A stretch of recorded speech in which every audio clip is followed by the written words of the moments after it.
V dnešnom videu vám ukážem 3 tipy, ako sa dobre učiť, 3 tipy, ako dobre napísať písomku a nejaké moje osobné skúsenosti a know-how, ako dobre zvládnuť školu, aj predmety, ktoré vás nebavia a nejaké veľmi dôležité info, ktoré sa vám hodí aj na základnej škole, strednej škole a možno, že aj na vysokej škole, čo ja viem, ja som tam sám ešte nechodil. Takže dúfam, že sa vám bude páčiť toto videjko, pretože si myslím, že bude nabombované a bude mať veľmi veľa informácií, tak určite hoďte like, odber a môžeme sa pustiť na prvý bod.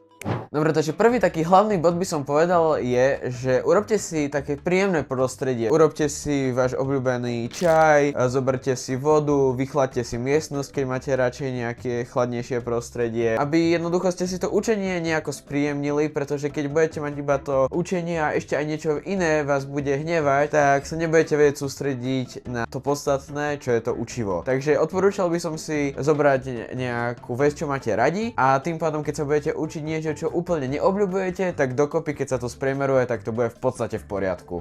Ako druhý bod tu máme odstránenie nežiaducich podnetov a s tým osobne mám aj ja asi najväčší problém a to je, že máte milión vecí, čo chcete robiť iné. V mojom prípade je to napríklad editovať, cvičiť, ísť s kamarátmi vonku, ale ja sa proste musím učiť tú biológiu alebo dejepis, ktorá ma absolútne nebaví a nechce sa mi na ňou sedieť ani o minútu dlhšie ako musím. Preto je veľmi dôležité, aby ste všetku tú distraction dali jednoducho preč, takže nebavíme sa iba o mobile, ale napríklad viem, že veľa ľuďom pomáha hudba, mňa celkom vyrušuje hudba, takže ja sa k tomuto veľmi vyjadriť neviem, ale viem od mojich kamarátov, že niekedy, keď sa učia s hudbou a potom sú na písomke a nepočúvajú hudbu, tak vlastne zabudnú všetky tie informácie, tak to mi môžete dať dole do komentárov, že či máte rovnaký problém, ale viem, že toto býva taká nevýhoda počúvania hudby, ale snažte sa naozaj jednoducho dať preč všetky elektronické zariadenia, ktoré nepotrebujete. Keď napríklad potrebujete mobil, ale nechcete napríklad používať sociálne siete, tak máte veľa aplikácií tretích strán, ktoré vám pomôžu zablokovať tieto aplikácie a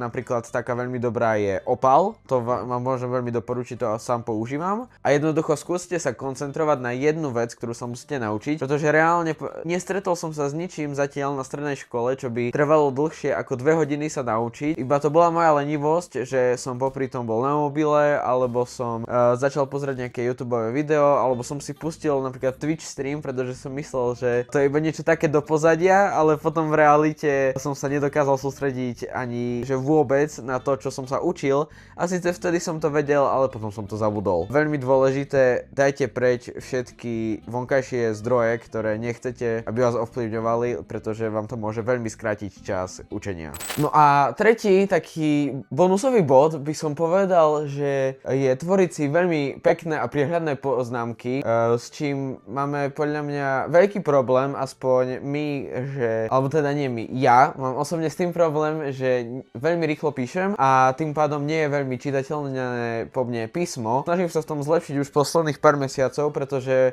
vidím, aký dopad má písanie zbrklo a vlastne nepremýšľam nad tým, čo píšem, napríklad učiteľka píše strašne rýchlo na tabuľu, náhli nás, lenže podľa mňa toto vôbec nie je efektívna cesta k učeniu a naučeniu sa nejakej novej napríklad zručnosti, že veľmi rýchlo náhlime alebo kopírujeme to, čo robí niekto v tutoriále alebo čo robí učiteľka. Pre mňa najdôležitejšie je, aby sme najprv sa zamysleli nad tým a potom si to nejako skrátili do poznámok do zošita. Neviem, že či je to úplne nejak zrozumiteľne povedané. Schválne, neviem, či tomu rozumiete, ale učiteľka vám napíše nejaký text na tabuľu.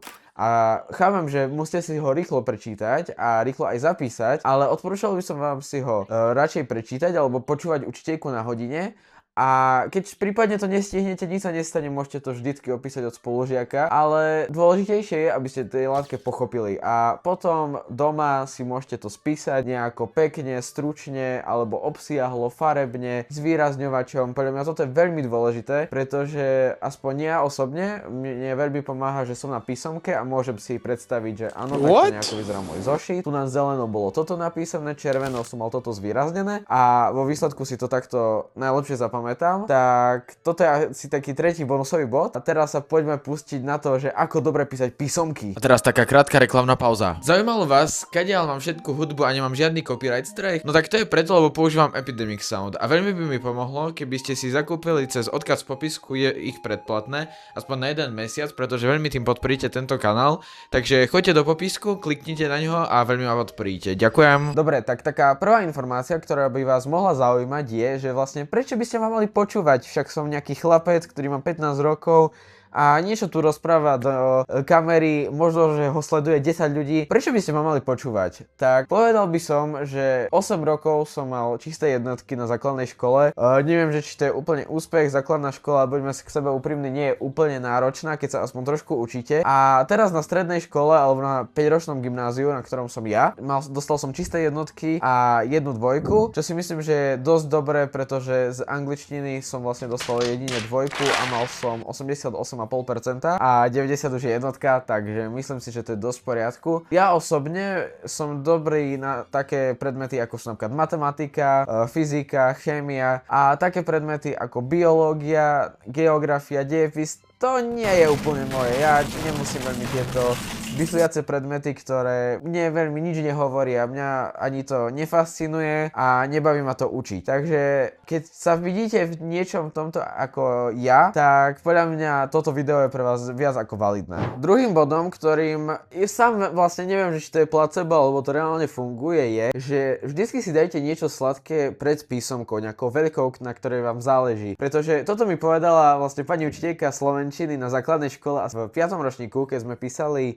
monitor, alebo teda to testovanie 5, zdá sa mi, že to bolo v 5. ročníku, tak vlastne učiteľka mi dala bonbon, alebo taký cukrík a povedala mi, že tento je pre šťastie a vlastne vždycky pred nejakým veľkým testom by si mal dať nejaký cukrík a to ťa vlastne tak povzbudí a naštartuje to tvoju mozgovú kapacitu a všetko si spomenieš. A neviem, že či hovorila pravdu, ale odvtedy sa to snažím nejako aplikovať. Samozrejme, že nemáte jesť kilo cukríkov pred každou písomkou, ale keď si dáte napríklad, ušetríte si kúsok desiaty pred tým, ako máte nejakú písomku, alebo stačí aspoň, aby ste sa vody napili, alebo niečo, aby vaše telo dostalo ten taký náboj, že dobre, teraz sa ideme sústrediť, teraz to je potreba. Dúfam, že vám toto pomôže. Ja som na testovaní 9 mal 95% z matematiky a 90% z slovenčiny, takže to si myslím, že je dosť nadpriemerné a neviem, že či mi toto pomohlo, teda ten cukrík, ale pre mňa to je ako keby taký talizman šťastia. To vlastne skoro pred každou písomkou, že niečo si ušetrím, buď desiatu, vodu, idem si kúpiť niečo do automatu, jednoducho je to taký symbol, by som skôr povedal. No a ako to už býva zvykom, tak máme tu tretí bod a tým je, že pripravujte sa na tieto písomky a hoci aj domáce úlohy čo najviac dopredu, ako to môžete. A to je veľmi dôležité podľa mňa, pretože či už je to nejaká veľká písomka, nejaký veľký test, veľmi dôležité je, aby ste sa na to pripravili týždeň, 2 týždne dopredu. Podľa toho, že ako dôležitá je táto udalosť a samozrejme, že keď vám to učiteľka dá vedieť deň dopredu, tak asi sa nebudete pripravovať týždeň.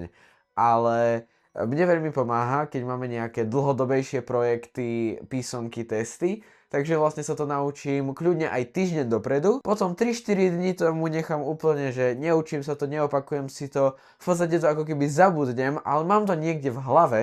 A potom po tých 4-5 dňoch sa k tomu vrátim a keď všetci ostatní sa to začínajú učiť a začínajú šalieť proste, že aké je to ťažké, aké je to kvantum učiva, tak ja sa už iba smejem, pretože je to v podstate pre mňa ľahké alebo iba niečo, čo si iba opakujem a vlastne nemusím sa to nanovo učiť, čo je podľa mňa veľmi dobrá ako keby vlastnosť alebo taká výhoda oproti ostatným. Takže ja si to už iba zopakujem, spokojne prídem na písomku, napíšem si to a väčšinou mi takto to funguje, že dostanem jednotku pri najhoršom dvojku. Takže toto, keď nerobíte, tak by som to odporúčil fakt implementovať. A iba taký malý bonus nakoniec, že snažte sa neznúsiť si žiadny predmet. Ako, toto je veľmi ťažké aj pre mňa, pretože osobne ja niektorých učiteľov napríklad nemusím úplne na našej škole. Vedia znechutiť nejaké predmety. Ale veľmi dôležité je, aby ste sa nenechali. Snažili sa nájsť na každom predmete, čo vás naučí. Napríklad pre mňa biológia je ako nejaký tréning pozornosti alebo nejaký tréning trpezlivosti, pretože pani učiteľka je veľmi múdra, lenže je schopná hovoriť o jednej bunke hodinu, čo mňa úplne že nebaví, ale samozrejme je to jej predmet, vyzná sa do toho a to je hlavné, by som povedal, takže určite jej to nemám za zlé, ale snaží sa na každom predmete vyskúšať čo najviac vecí. No a sme na konci videa, tak dúfam, že ste si zobrali nejaké informácie z tohto videjka a že ich zužitkujete aj v vašich budúcich štúdiách, pretože si myslím, že boli dosť hodnotné. Ak máte nejaké otázky, neváhajte sa ma ich opýtať dole v komentároch, budem za to veľmi rád. A ak nie, tak dajte aspoň komentár pre algoritmus a vidíme sa pri nejakom ďalšom videjku. Tak zatiaľ.